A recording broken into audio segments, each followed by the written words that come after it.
Welcome to the Living Artist Podcast. I'm your host, Preston M. Smith.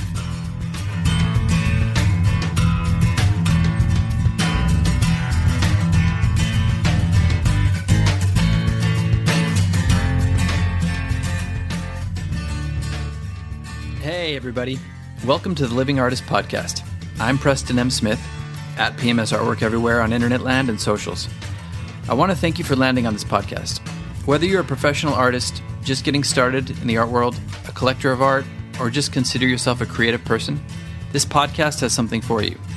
I like to think of it as a fun way to rant and talk to other creative people about living the life of an artist, surviving and getting ahead in the art world, and enjoying your life. But most importantly, not waiting until you're dead to make it happen. All right, let's get started.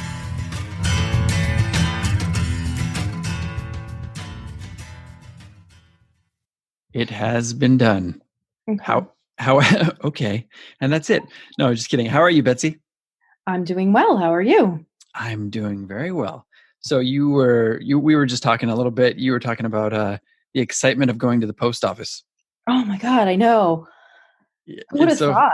I used to really think I was annoying, and now I'm like, I planned my whole day around it. I know. I used to dread going to the post office. First, I'm gonna get my workout done, walk the dogs, and then post office. Like I put on actual pants. You've got it like highlighted on the calendar. Post office. Yeah. Yeah. No, I really do have it in my calendar. Oh, that's awesome. You'd have something on there. It's good that you're able to get out and walk the dogs. Do you work out from home? Yes, I do. Yeah, I do too. If it's not like a really long dog walk, and I have two very old dogs, so max 3 miles. If it's good. Not long, then I'll just do whatever at home. I was a personal trainer for 10 years, so I'm fully capable of training myself. I think I knew that. It was really easy money for a long time, and I work in an expensive art form. So right. Well, I wonder. I bet that's been killing the people who are personal trainers right now. I know I used to wait tables, and I feel so bad for waiters and people in the restaurant industry because it's already hard enough, and then this hits, and it's just a nightmare. And then we're all going to have PTSD about germs everywhere where we didn't really think about it that much before. Oh, I know. Oof. Yeah, and the people who already do it. Well, I kind of feel like they're like, see, we knew what we were talking about this whole time. Well, I was always that person who brought the Clorox wipes for the airplane. Always. Oh, that's good. But that's smart. Even that doesn't seem like enough. I know. You need to be like the Seinfeld bubble boy and just be rolled in there.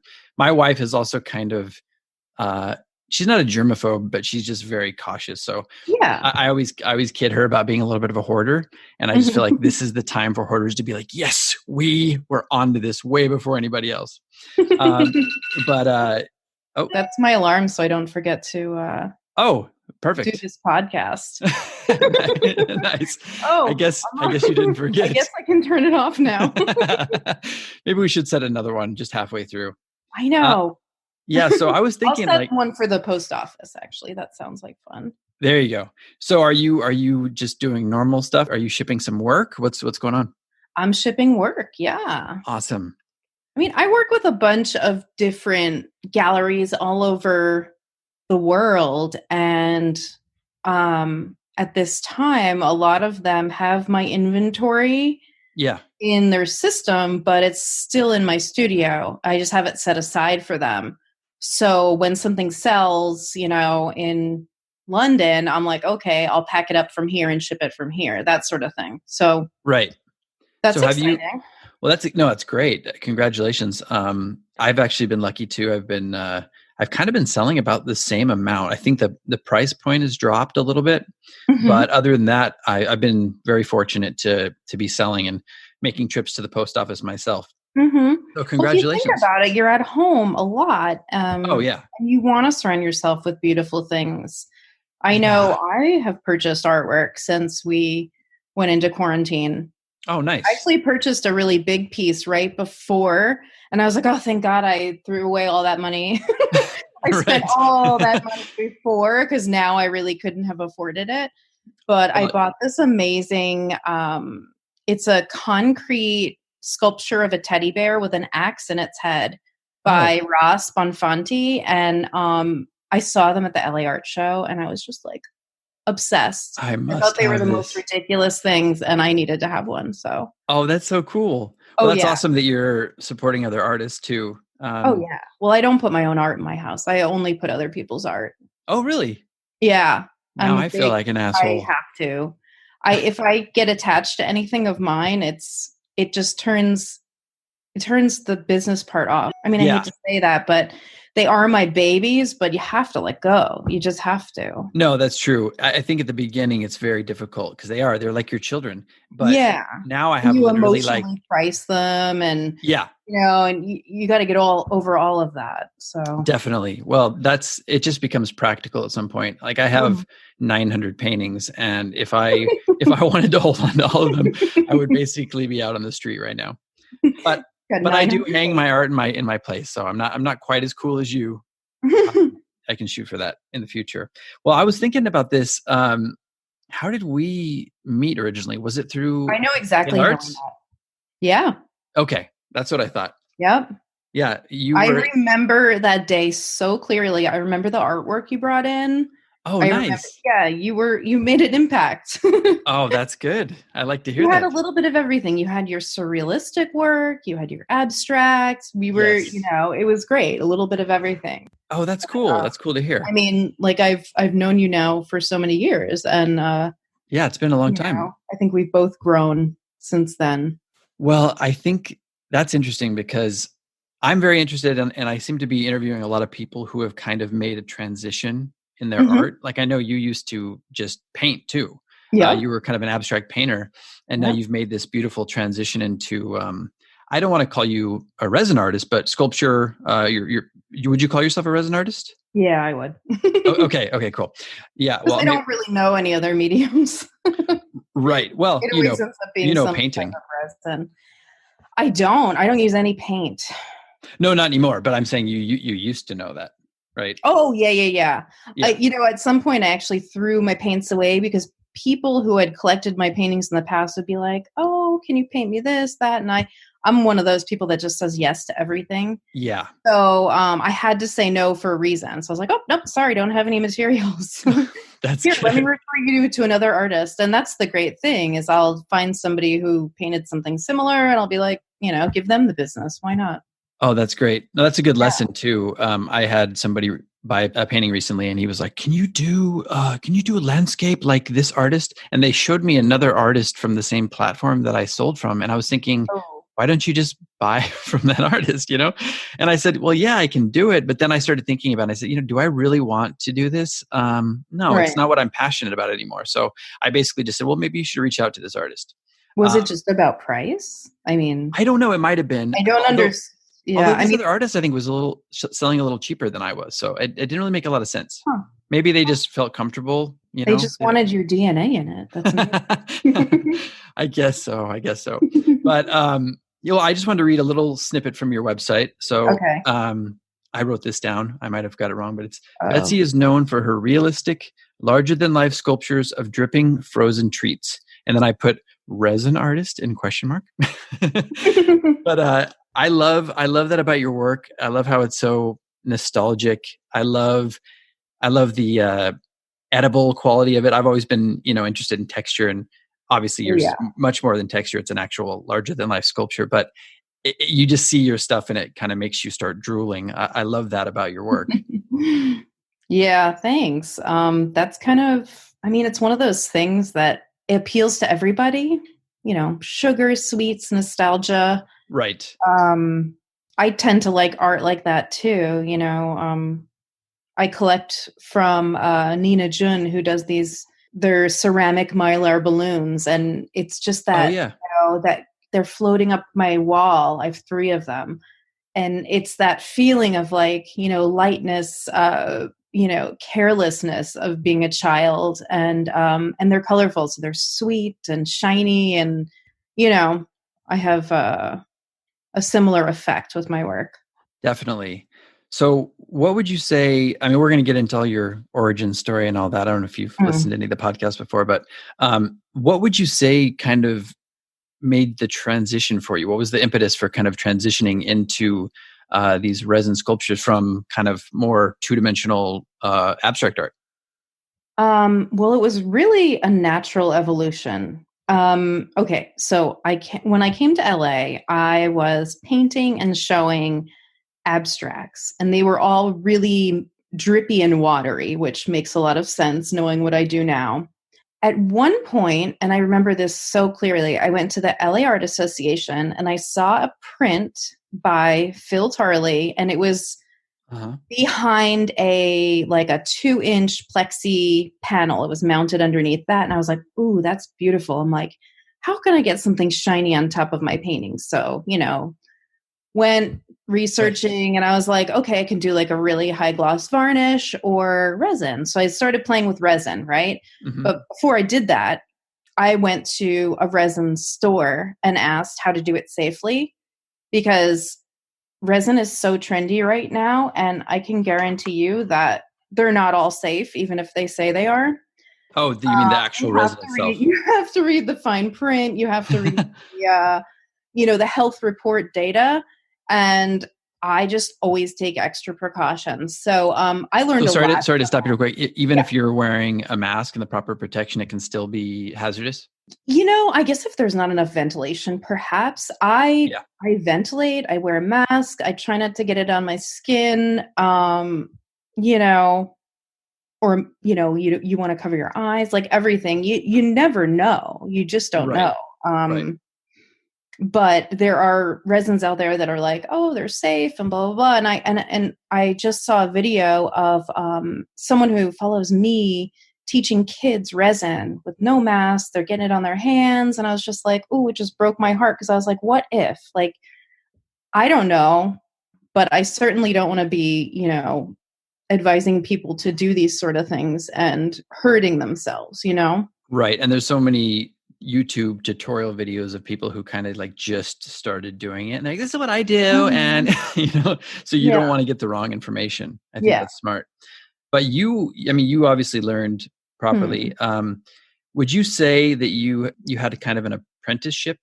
Yeah, yeah. So after I had, thrown resin all over my paintings and then started covering basically everything with it.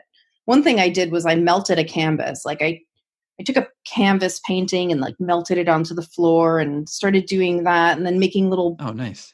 cast sculptures. And then at one point, after doing some small castings, I was introduced to Eric Johnson, who is a master resin sculptor. Right. And I have been working with him for 4 years and he basically taught me everything I know. There's only so far you can get doing this on your own and looking at YouTube videos, Right. which I actually never did. I just was like, oh, I'll do it on my own and I'll mess it up and Yeah. figure it out. But then I started working with this guy who's like, yeah, you can actually go really big. You can make your stuff bigger. You need to learn a lot about what types of resins to use, how to make molds, what molds to use for what resins, what colors, the temperature you're working in, everything. So Yeah. he's been a wealth of knowledge, and I'm eternally grateful for all of his teachings. Yeah. And well, two questions. Hmm. First of all, that's got to get expensive when you're working on that grand of a scale. Cause I put resin on my work. I know I've picked your brain a little bit in the past. I've done Mm-hmm. some resin, coating on my art, and just getting a little bit is pretty pricey. So how Oh, I know. costly is that to work that large? Depends on what resin you're using. Yeah. There are, if you go to Blick or something, it's probably the most expensive you're going to get because you're getting like small amounts. You get it in bulk, that same stuff in bulk, like 10 gallons, Hmm. and it'll end up being a lot cheaper. But if you're not expecting to use all 10 gallons, then why would you do that? Right. But And even where would you store it? like to do something like that 6-foot piece that I did, that is an entirely different type of resin. It's something that's a lot lighter weight. It's a lot less expensive. And it's not solid, it's hollow. So, Oh you yeah. know, Thank goodness. I'd never do Right. it with that. Oh my I've God. lifted that thing myself too, and I'm like, it's still too heavy. Yeah. That's crazy. Yeah. I know nothing other than what I've basically gotten from you on resin. I'm fascinated by it. Now, Oh are yeah. these larger the one you said it's like a different kind of resin? Does the Uh-huh. quality suffer when you're buying that kind of resin, or is it still pretty substantial? Depends on what you want to do. Yeah. So the least expensive resin, I think the least expensive that I've been able to find is polyester, and polyester ends up being very, very hard and brittle. So it's easily breakable, but Okay. being that hard makes it really easy to sand and polish. You can polish it really shiny on a like an automotive polisher. But Yeah. then something like an epoxy, not all epoxies, but many, like an art resin, is way too soft to polish. You just can't do it. Oh, It'll okay. melt if you put it on a professional polisher. It'll like literally melt. It'll warm it up too much, and you can't polish it. So And I mean, it's isn't that a just fire hazard kind of too? Or at that point when it's dry, I think it's okay when it's dry. Good yeah. question. Because I mean, I did a piece. Yeah, go ahead.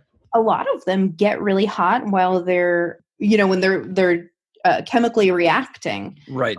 resin does not, but polyester, it gets really hot, and if you put too much catalyst, it will actually smoke and start to burn. Oh, wow. So I mean, they're crazy chemicals. It's really fascinating to learn about them. um Yeah. I you did know this piece for Sick Luggage. It's this company. It's like they're basically a startup company, and they're trying to do these. It looks like luggage, but it's a boombox kind of buried within the luggage. It's really cool, and they have these faces that you can take off. And I did a couple of designs for them, and one uh-huh. of them was resin coated. And Mhm. he called me like 2 months down the road, and he's like, "So if I cut this with my laser cutter, am I going to burn my house down?" And I was like, I have no idea. I did a little research, and the jury was kind of out on that. But I guess he did it, and his place is still intact. That's why I was asking So he the cut something that was resin coated. yeah. So I did like a fluid painting, Mhm. and then it wasn't like a dirty pour. I actually covered it at the end when it was dry Oh, okay. with a coat of resin, and then he cut through it to make basically the surface of the boombox. Okay, yeah, no, that should be fine. Okay, where were you when I Yeah. needed you?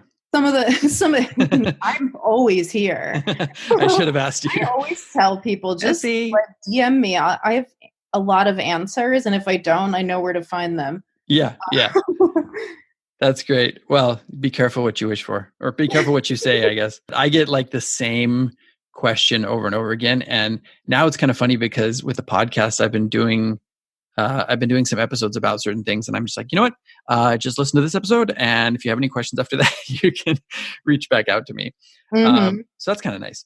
But you've been killing it. It's been great to watch you. I mean, I knew you before. I mean, Mhm. you're still the same person, obviously, but I love seeing how many places represent you. I was looking online. It's Liz. Is it Liz Legit Liz Gallery? Legit. They Legit. represent me in Iowa. And Yes. it was funny when they contacted me, they were like, "So can we represent you for the whole state?" And I was just like, "I've never even been there." Yeah. Like, I Sure. don't know anything. Yes, go for it. Like, I have no idea. They're wonderful. They are Yeah. fantastic. It I seemed cool. had no idea that Des Moines was such a modern city, Yeah.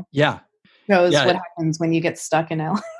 Right. Oh Exactly. my God. Some of those flyover states have some culture. I just interviewed somebody from Yes. Ohio, and she was talking about the amazing galleries that they had in Mhm. downtown Cleveland, and Yeah, and it's really cool to museums. hear. Yes, for sure. Yeah.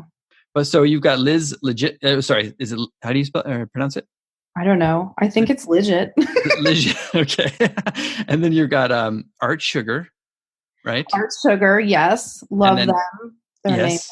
And didn't you were highlighted in Forbes magazine? Is it through the work you were doing with Art Sugar? It was, yes. That was amazing. When I Um, saw that, yeah, I know. Trust me. My jaw dropped. One of the writers for Forbes had gotten a popsicle, and then she wrote about it. I mean, oh wow. dream come true. Oh, so they didn't even, it wasn't something that they kind of facilitated. They Oh, I didn't actually, even know about it. I was just like see, completely shocked. Oh That's the yeah. best. Yeah. That's So very just exciting. organic. I saw it when you posted on Instagram, but for people who want to check that out, I guess you can just go to Forbes online. Do you have any link anywhere where people can find that?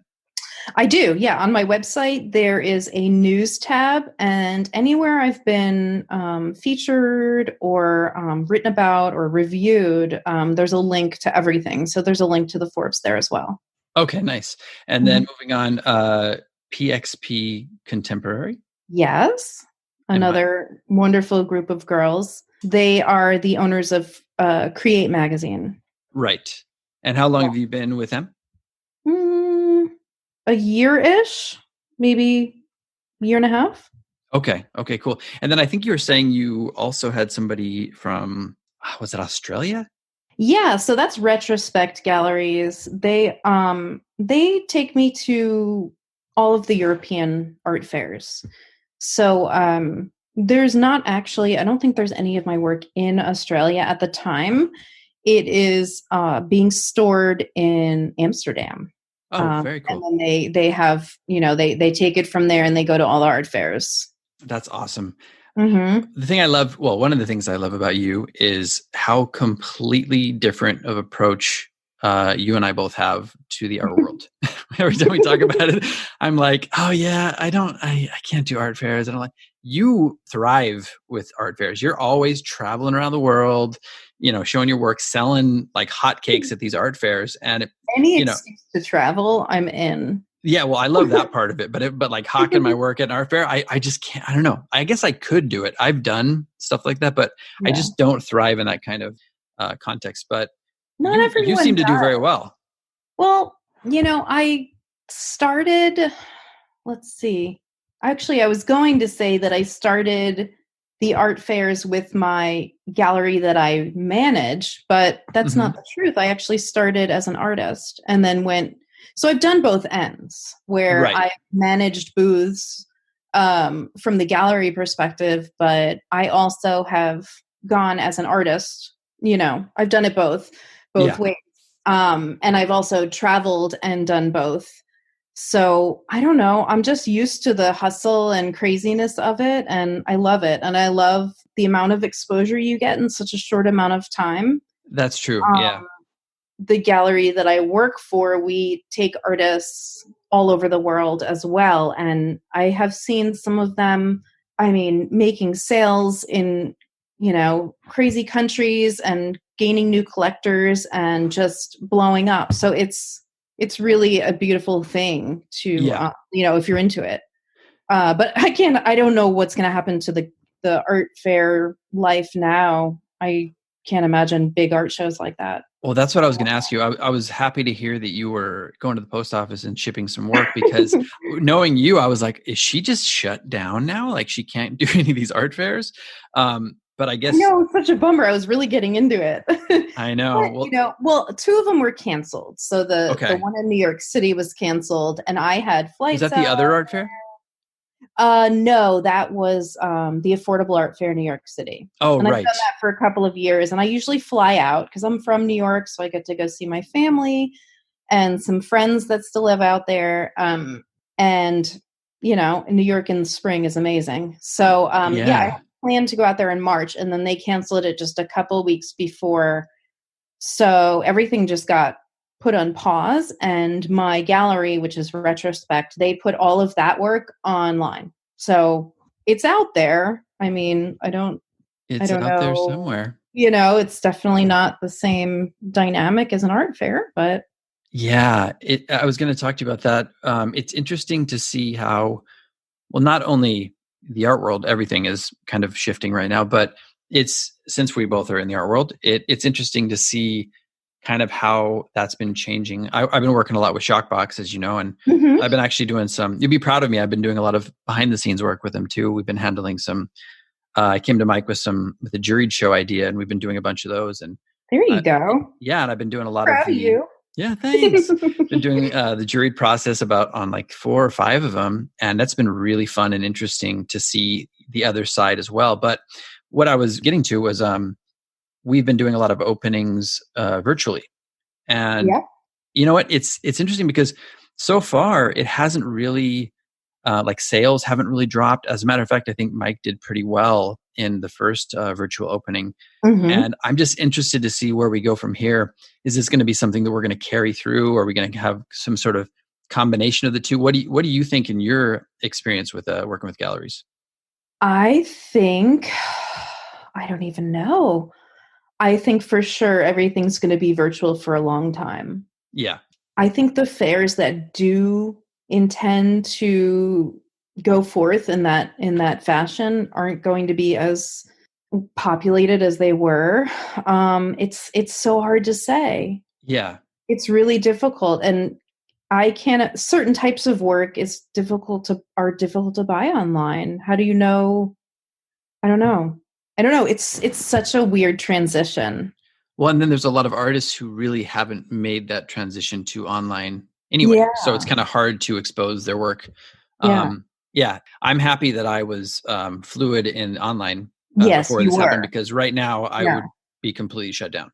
You know, but I'm glad that you're still working.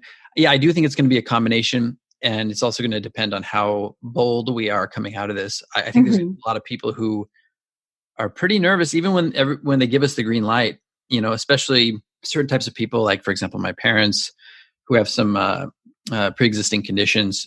This could last a year and a half for them. Who knows? Yeah. It's going to be interesting to see, regardless. But I wanted to ask you a little bit about your origin story. I always do this like superhero origin story for. um, I know we talked a little bit about yourself. I actually was under the misconception that you were born in Germany. So am I No, okay? I lived in Germany. Right. Um, yeah, and it's like I feel like it's kind of my home. I get partial credit for that. Yeah, but when Okay. I speak German, you know it's an American for Yeah. sure. Yeah. Okay. I have No a hard time misconceptions. convincing people, but Yeah. But hey, it's cool that you can speak it, right? but That's yeah, no, I mean the name is dead giveaway. I'm definitely yeah. German. I know. Um, I was trying to come up with that. You made a joke about a nickname, and I was trying to come up with a nickname for you. And I was like, oh it's man, this is tough. hard. So I did this little hip hop thing. You know how they say making ends? I was like, Betsy making those Enzensberger. And it just didn't work Oh, out. there you go. Not bad. It's just too long, you know? It's too That's long. good. That's good. Okay. Well, so your origin story, I always ask, what was like the impetus for you to actually get into the art world? What made you feel like you could actually take on something like this and potentially have a career doing art? You mean put my work out there? That's the Yeah. hardest part, really. Yeah. Um, okay, so quick rewind. I'm Sure. from New York. From New York. Yes. Okay. Good. My mother was an art teacher for 35 years. Oh, there Um, you go. but that doesn't mean anything because my mom and dad both said, art's not a career. So Right. let's just drill that into your head right now. Yeah. Not a good idea. Even mom doesn't make any money. Right. Right. So don't try it. Love you, mom. Yeah. But regardless, I studied abstract painting in college Okay. and didn't really go into the arts until I ended up moving to LA. And in LA, I don't know what happened. I don't know. This was like circa what? What, since I've been in LA? Yeah. I have been here for 16 years. Okay. Yeah. Pretty Almost similar to 16 me. years. Yeah. I think I've been 18. So Yeah, pretty close. probably 15 years ago was when I started showing paintings. And I did well. I was doing a lot of cafes Oh, and nice. group shows and kind of like big one night pop-ups, but I was selling art. And I was definitely scared as my natural transition into sculpture started happening. I was like, I don't know what to do. So I was making ice cream sculptures and popsicles. I just wasn't showing them. Oh, really? Yeah. Do you remember that show I did at Beyond the Lines where I had those little cubes Yeah. and all the bullets and stuff? Well, we did. It was a 4-person show. Yeah. It was, Yeah. yeah, it You was were you, me, in there. Mark, and I can't remember her name. Um, oh my God. Bridget. Bridget? Bridget. Yeah. Yeah. Right. Oh, Yeah. her Sorry. work is beautiful. Yeah. Her work's great. But But yeah, anyway, you were killing it that then too. I was making it then. I just was scared to show it. I don't know. I don't know. You just got to get over it at some point and then just do it. So, Well, can I pause you real quick? yeah. From my perspective, you didn't look scared at all. Like you were out there like hawking them, and I think you sold a bunch. You must have sold 50 to 100 of those things, didn't you? What, the cubes? Yeah, I mean, well, you weren't just selling cubes, right? I don't remember. Oh, right. I was selling the little guns too. Yes. Yes. And it just seemed like Yeah. you were moving a Yeah. lot Well, of it them. was fun. It was the price point. They were cheap, Yeah, fun little knickknacks. yeah, That wasn't scary. What was scary was presenting a whole new series, which is the ice cream and popsicles that I hadn't shown at that time. That was the scary part. So I needed a little bit of encouragement from somebody else in order to do that. And I think the first time I showed those was at Gallery 30 South with Eric Min Swenson. You were there yeah. too. I saw that show. That was great. Yeah, I have a picture of us there.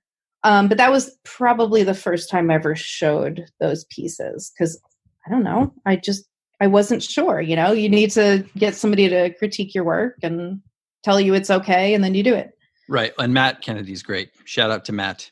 Oh, he's great. Yeah, that little thing you read earlier, that was from him. Oh, the little blurb. Mm-hmm. Oh, that's cool. Yeah, Yeah, he wrote bits and pieces of that for. I think I had 2 shows there. and I know him from La Luz de Jesus when he was the gallery director there. I did like 3 coaster shows and I think maybe 1 little group show with him. And I remember. he's great. I actually want to have him on the podcast sometime. So, Matt, if you're listening, that would be great. Come on the podcast. But sorry, keep going. I derailed you. I don't know where I was. Oh, right. So, yeah. So showing for the first time, I don't know. Yeah. Then I just did it and got over it. That's how you do it. I mean, it sounds simple, right? Or it's the hardest thing in the world, but it's really just pushing through, like jumping into your fear. Yeah.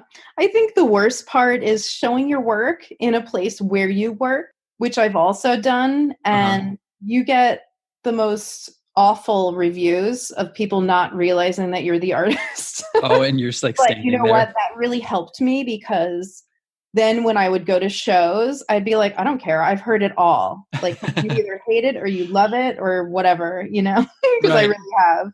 So you kind of developed a thick skin. I did. So you mean you were overhearing people talking about it? Mm-hmm. Oh man, that's brutal. Mm-hmm. That was the thing that used to get me when I first started showing my work. I had to come pretty inebriated, at the beginning. I was like, I can't do this. And then I would stand in the corner and try not to hear what people are saying. But you're right. The faster you can get over that, the better. Well, it's important to know that it's art. It's not going to appeal to everybody.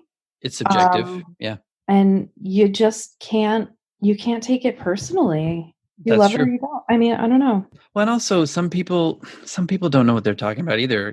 They're trying to impress somebody they're with. They don't know anything about art. So they just start, and some people just come in and trash everything. Mm-hmm. And I know people like that. So you're right. You can't take it personally, but that's much easier said than done. Yeah, true. Yeah.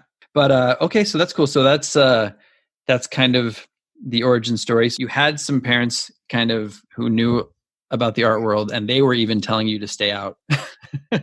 For sure. They definitely did. Yeah. I don't know. I still don't think they understand exactly what I do. I mean, how do you explain to your friends that your daughter makes popsicles? Like, that just doesn't sound right. So, like, oh, like real popsicles? Oh, no. Yeah. And most of them are just like, they are those people that don't know art and probably would say something really bad. And my parents certainly don't want to hear that. Well, I don't know how to explain it. I don't know how to explain, but they know that I'm happy and that's all that matters at this point. Well, and also it helps to have validation, right? Like you've got a bunch of galleries representing you. You're very popular. You just had an article in Forbes magazine. I think you had, what is this new thing? The 5 women from the Liz. I can't say it. Yep. That was for International Women's Day. Yeah. That was really fun. Yeah. I'm doing a live, or I'm part of a live curation tomorrow with Showfields in New York. Nice. Which is going to be really fun. That's through Katerina Popova. Oh yeah. From Create Magazine. She curated, I think, 5 artists. So that's going to be, I don't really know how it's going to go down, but I'm going to tune in for sure because it sounds like fun. Is it like this? It's going to be via Zoom or something? I think so. Okay. Yeah. Well, that'll be cool. I'll send you the MailChimp so you can Yes.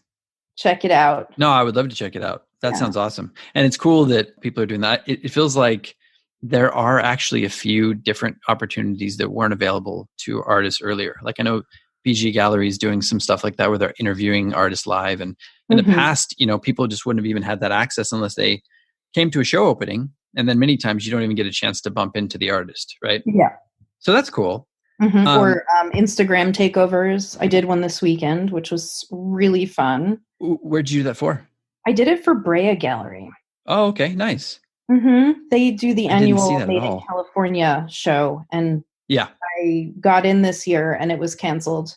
Oh, man. Postponed or whatever. So, they're just selecting some artists, I think, from the show, to do these Instagram takeovers. And it was so fun. I had all these questions and a lot of great engagement. Yeah, that's fun. I did an artist takeover for an online art marketplace one time, and it was great. It was fun, kind of thinking outside the box, mixing some videos with, just showing the work stills and playing with Instagram a bit. It definitely gives people a chance to see you from a different perspective. Yes. Which is cool. Well, so we're almost at that cutoff time. I'm going to cut off. I got a couple of questions I want to ask you that I think would be fun and help other people. But let's take a little break and we'll come back. All right, 1 sec. If you haven't heard about Anchor, it's the easiest way to make a podcast. Let me explain. It's free. There's also creation tools that allow you to record and edit your podcast right from your phone or computer. Anchor will distribute your podcast for you, so it can be heard on Spotify, Apple Podcast, and many more. You can make money from your podcast with no minimum listenership. It's everything you need to make a podcast in one place. Download the free Anchor app or go to anchor.fm to get started. All right, awesome. We're back. And my first question coming back is, I think we've kind of talked about this a little bit, but so you've worked with, obviously, Hale Arts, and you were working for, I always used to say Fabrique, but it's Fabric Projects, right? Fabric or projects, yeah. Are you still working with them too? Yes. Oh, awesome. You are like, people tell me all the time, oh, the busiest man in the art world. I'm like, no, Betsy's has got me be the busiest person in the art world for sure. Oh boy, I know. So I always say yes. Somebody asks me something, I'm like, sure, yes. I can take on a 12th job. Why not? Yeah, why not? Exactly. But, it seems like, first of all, I know you're not doing it just for that. You're getting information, you're helping other artists out, which is great. But it feels like it also has paid off as far as giving you kind of some information that you might not have gotten otherwise. How do you feel like this has like shaped your art career or your decision-making process in the art world? Well, I first started working in galleries in 2007. And the whole reason I did it was to figure out how the art world worked so I could get in as an artist. Yeah, right. I mean, shamelessly went in, I did a good job as far as the admin and things like that. And turns out I'm an anomaly in the art world where I'm good at doing the administrative business end as well as the artistic end. So right. I just keep doing it. And I love being able to work with artists, especially artists that I've shown with before, and give them, help give them opportunities, like, take them on with, my current gallery and bring them across the Atlantic and have them show in London or something like that. Like, that's really exciting. I love when I see people excel like that. Yeah. It's amazing. Also, it's something that a lot of artists don't have a chance to do. A lot of times we're kind of clawing, struggling to get ahead, but to be on that other side, to actually have a little bit of power to kind of help other artists is really amazing and rewarding, right? Yeah. Yeah. That's what I felt with these cafe jurying calls we've been doing. It's just been really cool to foster some sort of community and give people opportunities they wouldn't have otherwise. Yep. Yeah, that's awesome that you're doing that. I mean, And then so I am represented by Wall Space in Los Angeles, and yes. one of their artists came up to me at the LA Art Show, and I hadn't met her before, but I saw her work and immediately was like, oh, "You need to go to London with my gallery, the gallery that I work for." And sure enough, she went, and it was amazing. And she sold art, and it was like it was so rewarding for me, Hmm. and and she's actually from London, so that was really exciting for her as well. Oh, You know, cool. I thrive off of that. I really do. Now, which gallery is this? This is fabric. This So is I Fabric. had, Okay. yeah. So I, invited her. I, of course, made sure it was okay with the wall space. And I said, Right. hey, I'm gonna take your girl over to London. Yeah. um, Yeah. Exactly. but she did really well. So That's I'm awesome. happy for her. And Fabric also kind of opened up space on La Cienega.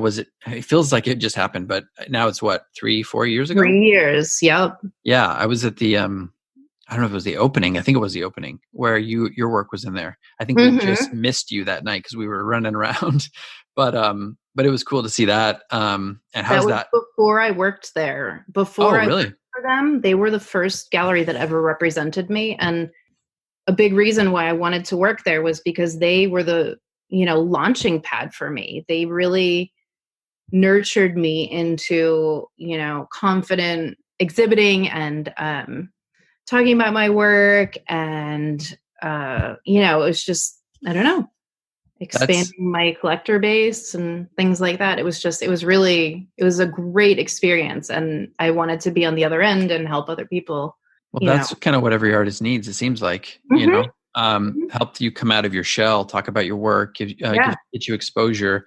How did they find your work in the first place? Um, it's a good question. I don't know. You're like, I I was just peddling it on the street. right? I don't know. Chris Not that just there's anything wrong with it. contacted me and was like, "Hey, so I got an opportunity to open a gallery and I'm going to start doing art fairs and representing artists. Do you want to be on board?" And I was like, "Okay." Yeah. How can I say no? It's the first offer I've had. um, and now I'm a little bit more selective about representation, just because Mhm. I know the different types and things like that. Yes. But yeah, the first time I was like, let's go. And it ended up being a great experience for me. That's interesting too because there's a lot now, and I think there always has been a bit, but I think it's been changing recently with the I don't know, the acceptance of online art sales. I feel like there's a lot more kind of pay to play representation now. Would you agree with that Mhm. or no? Yes. And different variations of that pay to Yeah. play. Yeah. I just came across a gallery that it's pay to play, quote unquote. Hmm. But what they do is more of like PR. They have a gallery space in New York, but they really focus on the PR aspect, and Yeah. that's worth money. So, I Oh mean, yeah. get a gallery show and that I think for some artists that would be fantastic. Right. And it's just kind of hard It to just depends on what you want.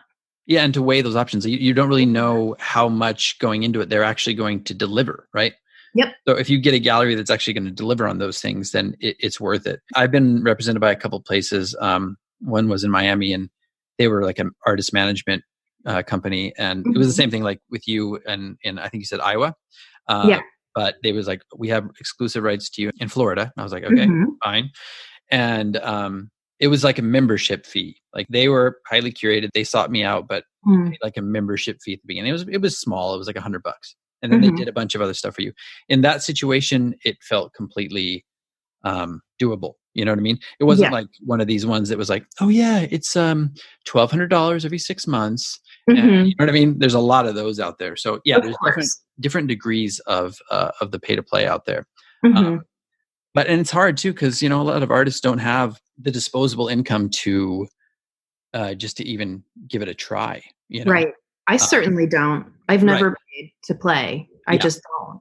yeah, yeah. Well, it's a If good you rule of thumb. want it, Yeah. we'll, you know, we'll make it work. But Now, do you consider like, are you saying even you don't pay, for example, a submission fee for anything? I do, but I cap it. Yeah, I don't You think that's really considered pay to play. I appreciate when people take their time to jury an exhibit. I think Yes. that's totally worth, they're doing a job Yes. and it's a So, write-off. So yeah, I right. can always Exactly. say that. So Um, what's your cap? like $50. Yeah, I that's would, exactly the I number I just was don't see thinking. any need for it to be any higher than that. Yeah. Um, Yeah, I but completely agree. yeah, and with regards to paying to play, it's not all bad if you take the time to look at the other artists that they work with and find out if those artists are selling, find out their experience. I get offers a lot from European galleries, and I Yeah, I've had say, a few too. "Okay, cool, thank you. But I'm just letting you know that I'm going to reach out to all the artists that you work with now because Right. I need to know, and I don't want it to be, a secret. Um, but I'm not going to blindly send work to Europe Yeah. unless I met you in person or you buy it outright. Or you So feel very confident. very confident. Yeah, like the show that I had in Hamburg in Germany last year. The curator came to my studio twice, so she flew out a couple of times Oh, wow. to see me in Los Angeles. Once to review the work, and then again to select the final selections for the show. And that was by far the most exciting thing that's ever happened to me, was that show. Oh, that's awesome. It was And a when solo they're show. investing that too, like coming to see you twice in your Oh studio, yeah. Mhm. internationally, Yeah. that's big. Yeah. Of course she spent 6 weeks in LA and was called it a vacation, but Right. Still, who she didn't wouldn't? have to come to your studio. Because when I went to Hamburg for the show, I spent 2 weeks there and went up to the Baltic Sea. So, Oh, nice. That's awesome. oh yeah. Yeah, that's if they're going to be worried about you reaching out to other artists that they represent, then that's kind of a big tell, right? Hmm. That means that they're not very proud of the work that they're doing. They should just be like, oh, they should encourage that. Hmm. Well, I wanted to ask you kind of along the lines of the superhero origin story. I ask artists what their secret weapon is or their superpower is for something that keeps you creating. It's one of those things, as you know, when you do art full time, Uh-huh. you're not always like, oh my God, I'm so, the muse is so inspiring right now. It's not always like that. It's sitting down and doing the work. So what keeps you going? What keeps you in that mindset of creating well? Well, the smell of the resin usually gets me going in that moment. But Nice. if I don't even get to that point, like walking into the studio, Yeah. oftentimes it's just a nice comment online or, a review or great feedback or a sale. Like, I'll be like, okay, people still like me. And then I'll go make more art. I should keep doing this. Yeah, that's really, I mean, honestly, I make a sale and I'm like, ooh, gotta make more. So I then I know. get, But what about like those? Because we all have little dry periods, mhm, and we're so sensitive as artists. Like I'll go for 2 weeks without making a sale, and I'm like, I suck, mhm. And then what do you do in those moments where maybe you haven't gotten that outward validation? Let's say you're home alone, or you're in your studio alone, and you're just like, I just got to create something. Is there something that you tell yourself, or you do, or you meditate, or work out, anything that you do to kind of force that creativity? I've just learned to be gentle with myself and not force it. There was I want to say 6-month period where I made nothing, Oh, okay. nothing at all. This was, I don't know, 5 or 6 years ago. Hmm. And I beat myself up over it. And then that was the worst thing I could have done. So now when I get to that, I don't want to create, I'm not ready, I don't feel like it. I just let myself be. And I'm like, it's okay. You don't have to be productive today. Right. You can, you can take a sound bath or, meditate or do yoga or something. Like, you can do whatever you want to make yourself feel better. And when you do, you'll be ready. My down slopes don't happen that frequently anymore. I just don't force myself. Because you've learned to maybe take care of yourself on the Yeah. other end, right? Yeah. I'm Yeah. very in tune to what I need, and if it's not creating and watching a movie and eating 45 peanut butter cups, then that's what I'm going to do. That sometimes makes me want to create again. Oh yeah, definitely. I'm the same. If I don't have 2 hours at night, like I can bust my ass all day long. And then if I don't have 2 hours a night to sit with my wife, watch a movie, eat some coconut ice cream, I can't do it the next day. Are you vegan too? Yeah. We've been vegan for a little over 6 years. Nice. When you say 2, does that mean you're vegan? Yeah, since December. Uh-oh. Hello. All right. Hello. I did it for pain reasons. I have a lot of pain in my fingers, I think from sculpting. I use my hands in a very aggressive way. Sure. And they were just getting inflamed. So I cut all meat and dairy out and voila. Amazing how that works, huh? I don't have any pain, so I'm happy. Oh my God, it works so well. Not to mention, you stop aging. Is that right? Yeah, definitely. I turned back the clock like 5 years when I first turned. Really? Yeah. Yeah. I mean, obviously there's other things. There are bad. First of all, I like to say plant-based because vegan for some people, it just makes them kind of cringe. But people don't understand what it is either. Right. They don't understand it. My parents still don't understand it. They're like, well, you still eat fish, right? I'm like, no. You can have cheese, right? It's been 6 years, guys. Come on. Yeah. No, I think they have it now. But it's there are definitely some unhealthy vegans too. Like, hey, I eat sugar and pasta all day. That's healthy, right? Oh, I know. Yeah. There's an amazing amount of vegan junk food. That's definitely. Well, if you like ice cream, I think you cut out there. Are you there? I'm here. Okay, cool. If you're interested, there is an amazing ice cream. It's called Luna and Larry's, and it's like coconut based. But it's better than what I remember normal ice cream being. And we eat this salted caramel. It's basically, my wife loves dulce de leche from Argentina. It's the closest thing we can find to like original dulce de leche. And oh my God, you got to try it. Okay, I have one for you. Okay. Let me get my pen. It's an actual shop though. It's Van Leeuwen's, I think. Oh yeah, sure. Have you been there? Have you had their cookie dough? It's vegan. I have not had their cookie dough. It's off the hook. Like my whole body melted when I ate it. I was like, oh my God. Betsy turned into cookie dough. Yeah. And she ate it. Oh my God, that's awesome. Yeah. Well, we're going to do that as soon as we get back to normal. They deliver. Oh, they deliver? Yeah. Do they deliver to the valley? 2 cups the other day, like, because I was like, I'll have one and I'll save one. And I ended up with 2 pints and I was like, ooh, that's so dangerous. I know, it's horrible. I know that's my weakness now. My weakness used to be booze, and now it's ice cream. But I still exactly. It's a good toss up. It's a good toss up, and I take care of myself otherwise. So what's going to hurt with a little bit of ice cream? Well, that's cool. Congratulations on that. You'll definitely see more and more health benefits as you go on. Like one thing for me, because I run every morning, and as soon as I started doing plant-based diet, I was like, I'm not sore in the morning. Like I don't have to like stretch to be able to be limber. I'm like limber when I wake up. It's just so bizarre. It's the same thing with the kind of inflammation you were talking about in your joints. Well, you know why? Because all the plants you're eating are helping to reduce the inflammation as your muscles heal. Yeah, definitely. Beautiful. It makes a whole lot of sense. Oh, it's amazing. No, it's so cool to hear. Awesome. Yeah.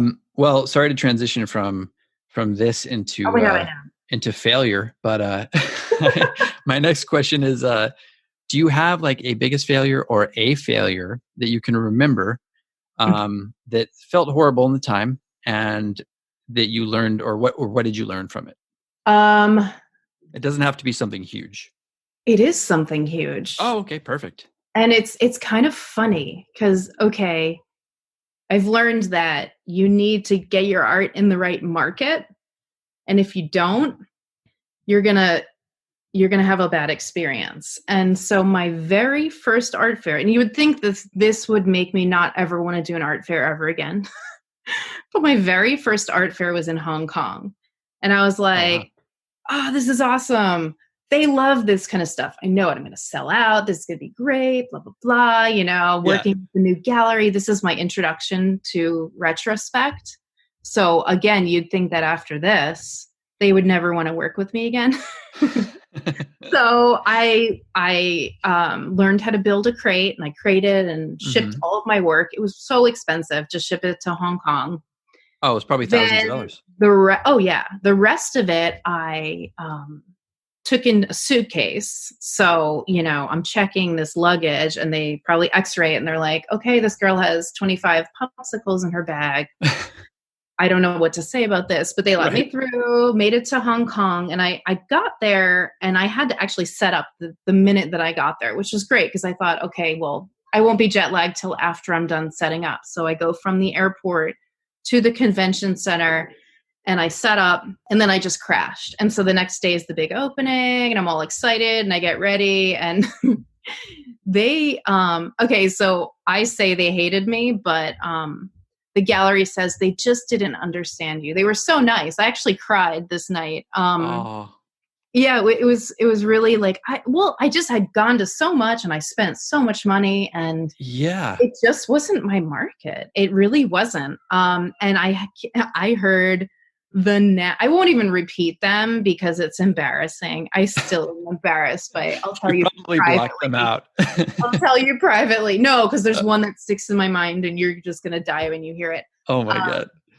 But yeah, like they were just like it was like I don't know. I just they just didn't like me. Let's just say that. So I went that first day and I cried and then I enjoyed my entire trip. I decided not to go back to the place that made me so upset. Yeah. So I let the gallery handle the rest and they took all that artwork to Europe and then I did really well in Europe. But Oh, nice.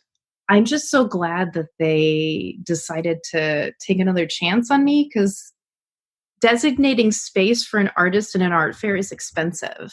Oh, it is. And Definitely. I don't take up too much space. I can fit in 4 feet. So, you can probably make a lot of money off of me if you sell, Yeah. a lot in that 4 feet of space. But nonetheless, it's expensive. And I'm so, so grateful that they continued to show me because I was the one who sold out in Sweden and just I did really well in the other countries. It was just Hong Kong hated me. And I have to make a joke out of it. And I have to, I like to tell people, you just don't want to show your fancy paintings in a gas station because people are going to go in and be like, that's shit. I don't get they just don't understand it. Yeah. So I've you done just got that, to by find the your way. market. And that's not mine. That's true. No, I'm scared that's. of them. I'm not going back. I'm I do never love going Hong back to Kong. Hong Kong. Now I'm not. Now I'm not going to go to Hong Kong. No. Well, they might love you. They They might. might. They might. You never know. I Well. know that with my gallery with fabric, they sold a bunch of photography and really textured paintings like yours. Oh, So okay. they might. They very well might then. Right? It's interesting because imagine if that had been okay. This is one leg only, and you sent all your work there. You paid all that money. You made the trip out there, and then you had this horrible experience, and then you came home. And you didn't even Mm-hmm. have that ability to kind of redeem yourself, right? So Mm-hmm. in a sense, it was kind of serendipitous that you were able Mm-hmm. to keep going, because there are people who do that. I know people who have invested more money than they have in Mm-hmm. one event. It doesn't go well, and then it's like, shit. Okay, well, what do I do now, right? And that's where you Mm-hmm. have to kind of do some soul searching and pick Yes. yourself up by your bootstraps. But that is a great lesson. That it's definitely one of those things where it's not necessarily you, right? It's the market. Exactly. And if you know that it's not a great market for you, then don't pay to go there. I Right. could have also just sent my work and let them do it, and I wouldn't have known all the bad things that were said. Right. um, but if I'm going to in Miami last year, I only showed 2 pieces, so I was like, I'm not going to pay to go out there. I'm just going to let those guys take my work and do their thing. But otherwise, normally I would go if it was a big show and be really exciting. I know I'm going to make back my travel costs and stuff like that. Yeah. Plus, you get a travel, right? Yeah, Well, exactly. well, let me ask you a question that just came up. Do you think, in your experience, I've done a little bit of this, but not nearly as much as you. Do you think it's kind of important for an artist, and it could be dependent on the type of art you do too, and your personality, but Do you think it's important to have some sort of mystery, to create some mystery, ship your work and let them handle it and have that kind of, like I said, for lack of a better word, mystery about your art and what's this artist about? Or do you find it better to be there and to communicate with your potential collectors? It's better if you're not there. Every gallery will tell you that. A lot of people plan to meet the artist on opening night. Yeah. But it's much better if you're not there for the rest, because that's the job of the gallery. That's what you're paying them commission for. Yes. And most of the time, the collector will feel a weird pressure to buy or feel guilty about not buying. And, it's weird. It's better to just let the gallery handle it. And also they might not like you, in person. Right. I'm not saying that nobody could not like you, Betsy, but it could be one of those things where there's a mystery about the art. Like I think a lot of people kind of think they see artists as like these mythical creatures, Yeah. and then if you see them in person, it's like, oh, they're just a normal person. Right. Yeah. What if you're wearing a t-shirt that offends them or something? Yeah. Right. It could be anything. It could be really anything. Oh, I hate redheads. Fit. So yeah. So okay. So it's kind of like you make a selective appearance then, basically. Yeah, I do. Yeah. Okay. What about advice to young Betsy just before you're getting involved in all this stuff? This is like in the time of your parents telling you not to do this and you're just thinking about it. What advice would you give to yourself as you're about ready to make that jump? And it could be very simple. I think it would have been better for me to start this being kind to myself thing earlier, because it's something I learned in the last 6 years. And I'm, notorious for beating myself up over everything. I take things personally and beat myself up. It could be anything really. But yeah, if I think I just would have breezed through complications a lot easier if I had. Oh, hello, Betsy. Oh, there you are. Yes. Yeah. Did sorry, you miss me? Yeah, I did. So last thing I heard was I would have breezed through things a lot easier if. I would have breezed through things a lot easier if I had been gentler with myself through complicated situations. Yes. I mean, it sounds simple, but my perspective of things now, I just kind of brush them off versus, and this could be anything in the whole world, but. Well, yeah, it doesn't just apply to art, right? Yeah. Yeah. It definitely does not. Yeah, I think I was kind of similar to you when I started out. I had a hard time kind of evolving and making the transition into art because I was beating myself up in other areas of my life. And similar to you, the moment I kind of surrendered to certain things and kind of looked at myself as my 5-year-old self and had some sympathy for myself, it was like everything turned around. Just being a little more delicate. I think that's great. Yeah, no, thank you. Thank you for sharing that. So where do you see yourself and your art in 5 years?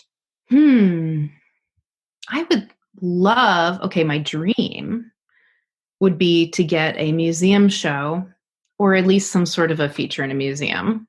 Yes. Something. An actual museum. I'm not talking about like a museum of ice cream. Right. That doesn't count. Right. You're talking about like the Whitney or something. Yeah, something. I have my eyes on the Brooklyn Museum. They have such cool contemporary content. It's just something I dream of. Yeah.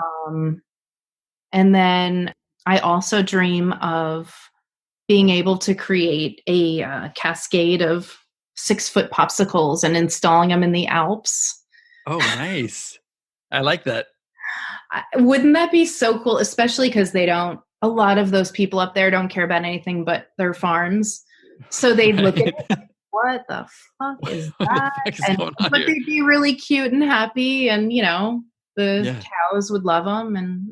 And you could probably see them from the plane, Yeah. That's a great idea. I love it.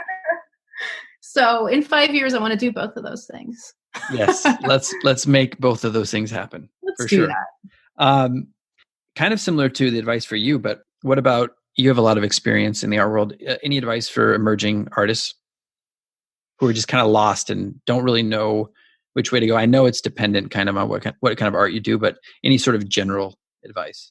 Well, I would just always ask another artist before adventuring into something. Mm-hmm. Even as little as a gallery show, is that going to help you reach your artistic goal, or Right. but asking other artists for sure, because I never did that. I never asked anyone. Nobody really helped me until I was represented by Fabric. Mm-hmm. It's Was part of that out of fear? Sorry to interrupt. Was it fear? I don't think I knew the resources. Okay. So, and I'm just one of those like, oh, well, I'll just do it myself, Yeah. I was always like, let's get on a group project and I'm just going to do it all myself. And we can all pretend like I know I'm going to do it right. So, Right. But yeah, I just always thought I could just do it myself. And like, if I mess up, I mess up. But I have messed up so many times and I've learned so much from that, I would love if people asked me, would this be a good idea or whatever? But if not me, then somebody else. Like, definitely ask around. There's a lot of knowledge out there. There's a lot of people that can and will help. That's very true. And you could be me speaking right there, because I also did the same thing. I came down, I was like, screw it. I'm going my own way. I'm going to do this. Like, people are going to find my work. I don't need any help. It's kind of part of the allure of being an artist, right? It's this solitary kind of job that you pave your own way. But really looking back, I could have benefited from the fast track of using somebody else's advice in a couple different ways. So that's really good advice. Yeah. Well, I got one more for you before we plug your where to find you online. It's about social media. You're very good. You've got a very good presence on social media. Did that come naturally to you? What's your relationship like with social media, and do you encourage it to other artists? Oh, definitely. Especially since the whole art world is going online. I definitely encourage it. Yeah. I think if you are a professional artist, you need to stay professional. Mm-hmm. Don't post pictures of your animals or, what you're eating or drinking. That is, nobody cares. And they get confused. In fact, limiting pictures of yourself at all is probably a good thing, because like you said earlier, if they don't like you, meeting you, what if they, don't like you from your picture, Right. So just not a whole bunch of that. I usually have models pose with my art. I've noticed that. Yeah. Because people in their 20s are just cuter than me. What can I say? Well, I don't know about that, but it kind of adds a little mystery to your page, which I like. Yeah. I agree with you. I do put a little bit of myself, but it's very sporadic. Mm-hmm. But I never put anything personal, like, oh, my wife or, pet or anything like that. Oh, I went on a trip. Yeah. I keep it very professional. Yeah. And because I think also people get confused. I've looked at other artists, you look at their handle and it says something art, and then you have to scroll down through half of their feed to find a piece of art. You know what I mean? Yeah. So that's really, that's good advice. Your intentions need to be set forth in the first 6 posts, because people won't scroll. Yeah. And also another good idea is, if you want to do that, you can have 2 separate accounts. You can have a personal account and you can have an art account. Correct. Yeah. Awesome. Okay, cool. Well, let me know if you feel like we left anything out. Do you, is there anything you wanted to add or leave anybody with, or do you feel pretty good? I feel pretty good. Okay, good. Awesome. Well, for me, it's been a little selfish. It's just been nice talking to you. It's been a long time. It's been really nice. I think the last time I talked to you, I was, you were facilitating some shelves that I bought. And right. I've got to tell you, it completely saved my life, because we got this place now and I store most of my work down in the garage, and it's completely changed everything. So thank you. Oh, that's great. So where can people find you online, on the interwebs and on social media? Yeah. Social media is my first and last name, which is not easy. And then actually my website's the exact same thing. So BetsyEnzensberger. You're going to remember that. Yes. Well, it actually does spell as it sounds. Enzensberger. Yeah. Correct. Very nice. I know. It's just like it's spelled. That's easy as that. And also for anybody who can't sound it out, I'm going to be putting links to all your stuff in the show notes. So if you have a short attention span, just go to the show notes and click on the links. Everybody should check out Betsy's work. It's awesome. I really, I don't know. I see you and I'm very proud of you for all that you've accomplished. You're so sweet. Yeah, it's true though. I think you're doing amazing, and I can't wait to see where you go in the next couple of years. I want to see some popsicles on in Switzerland. Yes, I do too. I'll invite you out for the unveiling. Oh yeah, please. I would love it. I want to cut the ribbon that makes them fall off. Sounds good. Well, thanks so much for doing this, Betsy. I look forward to seeing you in person sometime soon. Yes, we'll make that happen. Okay, awesome. Okay. Take care. Bye.